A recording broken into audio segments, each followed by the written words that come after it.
السلام عليكم. النهاردة هنتكلم عن موضوع مهم جدا. عايز تتعلم لغة جديدة وتتكلم بطلاقة أو حتى تفهم أفلام من غير ترجمة؟ الموضوع مش مستحيل خالص، بس محتاج منك شوية التزام وحب للتعلم. تعالوا نتكلم عن أفضل الطرق لتعلم اللغات أونلاين. أول حاجة لازم نفهمها، اللغة مش زي جدول الضرب، مش مجرد حفظ كلمات وخلاص. اللغة تجربة حياة بنعيشها كل يوم. طيب نبدأ إزاي؟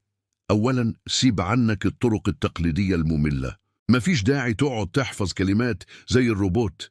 ركز على السمع والتكرار، لأن دماغنا بتفهم من السياق أحسن بكتير.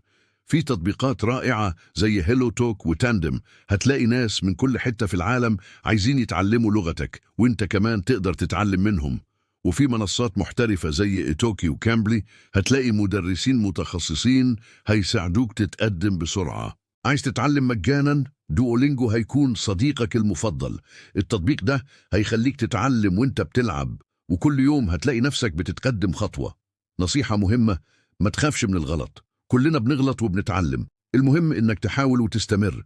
خليك دايما بتسمع وبتتكلم اكتر ما بتقرأ وتكتب. واخيرا، افتكر ان تعلم اللغات مش محتاج عبقرية، محتاج بس قلب بيحب يتعلم وعقل مستعد يجرب. لو استفدت من الفيديو ما تنساش تعمل لايك واشتراك في القناة عشان يوصلك كل جديد، وسيب لنا في الكومنتات تجربتك في تعلم اللغات.